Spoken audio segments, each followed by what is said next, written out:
Assalamu alaikum wa rahmatullahi wa barakatuh. Chers élèves de la classe de seconde C, ici FEJ, service éducation de l'ONG Aide. C'est M. Dao, votre professeur de français. Donc, je suis de retour ce matin avec vous pour une séance relative au perfectionnement linguistique. Il faut que je prononce bien. Le perfectionnement linguistique. Donc, nous avons déjà vu plusieurs leçons. Dans la leçon du jour, c'est la sémantique. On va voir c'est quoi la sémantique. Donc, vous voyez, séance 2, normalement c'est séance 1. On mène les mots et les significations. Donc, voici la séance. Maintenant, il y a un support didactique qui va nous permettre de comprendre la séance, d'introduire les séances et de savoir où nous allons. Voilà, donc nous avons deux palettes et puis deux tests. Deux palettes de mots. La première palette de mots: sale, dégoûtant, répugnant, crasseux, immonde, dégueulasse. Vous voyez, tous ces mots-là ont à peu près le même sens. On regarde deuxième palette: évasion, invasion, affleurer, effleurer, raisonner, raisonner.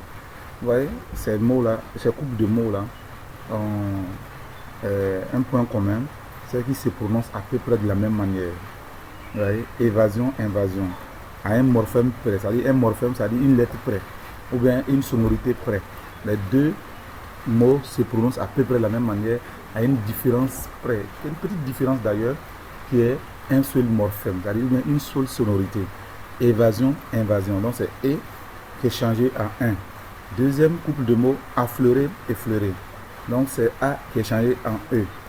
Raisonner, troisième couple de mots: raisonner, raisonner. C'est E qui devient R. Donc voici la différence. Donc on va voir ces mots-là, ces types de mots-là, comment est-ce qu'on les appelle. La première palette, vous voyez, les mots qui désignent à peu près la même réalité, ou bien comment on appelle ça, les différentes significations qu'un mot peut prendre. Inch'Allah, nous allons voir ça tout à l'heure dans le cours. Et ensuite, premier test: quand j'eus débarqué vers midi, tout était endormi, pas un bruit ne sortait des maisons sans fenêtre, pas une âme qui vit, mais partout où la vue passait, des burnous étendus que les dormeurs tiraient avec leurs doigts. Tout était repos et silence. Donc ça, c'est un test de J. Tarot, la fête blanche. Deuxième test: il quitta son poste de guet pour les étages inférieurs du château en se livrant au passage à son humeur qui était de battre. Il ne battit point sa femme parce que défunte, mais battit ses filles au nombre de 3. Il bâtit des serviteurs, des servantes, des tapis, quelques fers encore chauds, la campagne, la monnaie, en fin de compte, c'est flancs. On se regarde, le verbe battre revient ici, mais il n'a pas la même signification dans les différents emplois. Donc c'est ce que nous allons voir, Inch'Allah, à la suite, dans le cours, pardon. En grand, vous mettez synonymie, paronymie. Synonymie, paronymie. Alors, les synonymes, vous les connaissez depuis le primaire. Les synonymes sont des mots qui ont à peu près le même sens, qui sont proches dans le sens. Il n'y a pas de synonymie parfaite. Il n'y a pas deux mots qui aient véritablement le même sens. Voilà, mais il y a des mots au moins dont les sens sont proches. Tout à l'heure, on a vu dans la palette 1, je vais remonter pour que vous voyez, on a dit sale, dégoûtant, répugnant, crasseux, immonde, dégueulasse. Toutes ces expressions-là désignent et ont à peu près le même sens. Donc, ce sont des synonymes. Vous voyez donc, la synonymie, c'est ça. C'est le fait que deux ou plusieurs expressions ou mots aient à peu près le même sens. Voilà. Maintenant, on a dit murmurer, chuchoter. Murmurer, chuchoter. Ça, c'est un exemple. On peut donner encore susurrer. Ça veut dire murmurer aussi, vous voyez. Donc, vous voyez, les mots qui ont à peu près le même sens, on les appelle des synonymes. Vous connaissiez ça depuis le primaire. C'est juste un rappel. Nous passons au petit 2, la paronymie. On a vu tout à l'heure en haut qu'il y a des mots qui se prononcent à peu près de la même manière, à une petite différence près. La différence ici se situe au niveau d'un seul morphème. On dit morphème en linguistique. Donc, je dis l'expression. Donc, vous pouvez l'emmagasiner dans votre cerveau. Ça va vous servir demain, Inch'Allah. On dit morphème. Ici, on ne parle pas de lettres, on parle de morphème. Vous allez parler à votre niveau, vous allez parler une seule lettre près, ou bien une sonorité. Vous voyez, ils ont à peu près le même son. Alors, il y a un petit son seulement qui fait la différence. Voilà. Donc, c'est ça. Ce sont ces mots-là qu'on appelle les paronymes. Vous avez vu en troisième. Voilà. En troisième, vous avez vu éminent, imminent, éruption, irruption. Vous vous rappelez en grammaire, en orthographe. Donc c'est la même chose ici. Les paronymes sont des mots dont l'orthographe et la prononciation sont presque identiques. Exemple, allocution, allocation. Une allocution, c'est un discours bref. Une allocation, c'est une aide. Une aide qu'on apporte à quelqu'un du fait de son statut particulier. Voilà. Donc voici la première partie. Deuxième partie, grande 2, le champ lexical. Vous voyez, le champ lexical, vous connaissez déjà cette expression-là, champ lexical. On a déjà vu ça dans les lectures méthodiques. Le champ lexical, c'est un ensemble de mots qui font penser ou bien qui renvoient à une réalité bien précise. On va donner un exemple. Cinéma, université, bus, avenue, boulevard. Ça forme le champ lexical de la ville. On peut dire par exemple professeur, élève, cahier, marqueur, éducateur, directeur, salle de classe. Donc toutes ces choses-là font passer à une réalité qui est la réalité de l'école. Donc ici on parle du champ lexical de l'école. On voit le champ lexical est un ensemble de mots ou expressions qui renvoient à une notion, une même réalité ou un même concept. Donc vous avez déjà une idée de ça. Le cours d'aujourd'hui est très simple.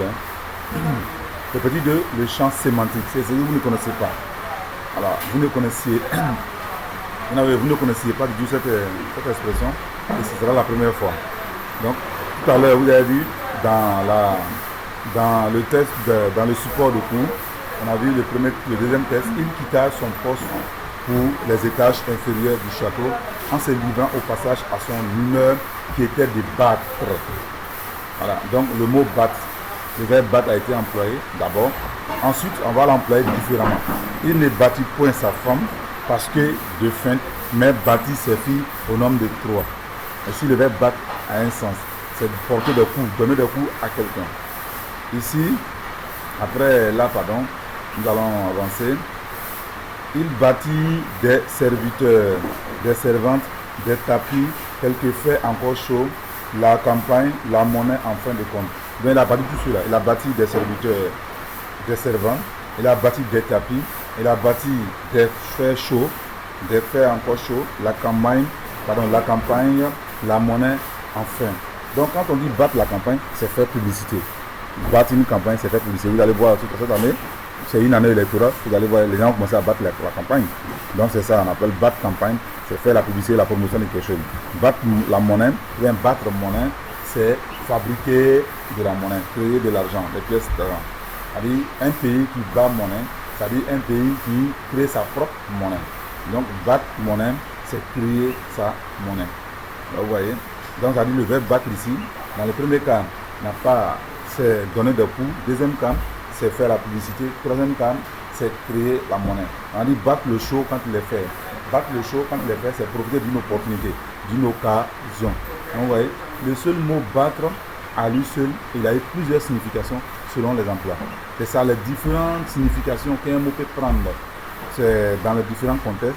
Ce sont ces différentes significations qu'on appelle le champ lexical. Pardon, le champ sémantique. Sémantique, ça vient du sens, les différents sens que le mot peut prendre. Donc, si vous voyez, si nous prenons un test, un mot pour revenir 2 ou 3 fois ou bien plusieurs fois, et ce mot-là n'a pas la même signification selon l'emploi. Donc, vous voyez, dans le même test, il a employé dans le même test, mais il n'a pas la même signification. C'est ça. Donc, si on veut chercher, d'étudier le champ sémantique d'un mot dans un test, c'est-à-dire il faut trouver les différentes significations. J'insiste à dire, ce n'est pas sens, hein. Le sens du mot, c'est le sens qu'il a à l'origine. Vous voyez, le mot, on appelle ça le sens étymologique. Quand le mot naît, il a un sens. C'est ça. C'est ça, c'est sa carte d'identité. Maintenant, quand il évolue, son sens va évoluer. Donc, son sens évolue. Les différentes évolution, on appelle ça les significations. Donc selon les situations, selon les contextes, le mot il a un nouveau sens. Ce nouveau sens là qu'on appelle la signification. Donc la signification, c'est les différents sens que le mot peut prendre selon les contextes, mais le sens, c'est le sens originel du mot, ce qu'il avait dès sa naissance. Voilà. Donc vous voyez, vous avez compris, on parle de champ sémantique. Le champ sémantique, c'est l'ensemble des sens dont un mot peut, qu'un mot peut avoir selon les différents emplois. Donc on regarde ici, on appelle champ sémantique les différents sens que peut avoir un mot dans un énoncé ou dans un texte. Alors, exemple, dans le texte 2, voilà, ce que j'ai expliqué tout à l'heure, c'est ce qui revient. Battre, selon son emploi, a plusieurs sens. Battre ses filles, frapper de coups. Battre le fer pendant qu'il est chaud, profiter d'une occasion favorable. Battre la monnaie, fabriquer la monnaie. Battre ses flancs, donner du mal sans grand résultat. Se donner du mal sans grand résultat. Voilà. Donc, battre campagne, ça veut dire pour faire la promotion. Donc, c'est la première séquence vidéo, mais on n'a pas encore terminé, on a deux exercices. Le premier exercice, on va le faire ensemble. Le deuxième exercice, on va le faire sous forme d'évaluation tout à l'heure. Vous allez voir. Donc, trouver 5 mots appartenant au champ lexical de la pêche, 2 de l'école, 3 de la mer. Donc, le champ lexical, les expressions ou les mots relatifs au champ lexical de la pêche, on a filet, pirogue, hameçon, appât, nance, pêcheur. Donc tous ces mots-là font penser à la pêche.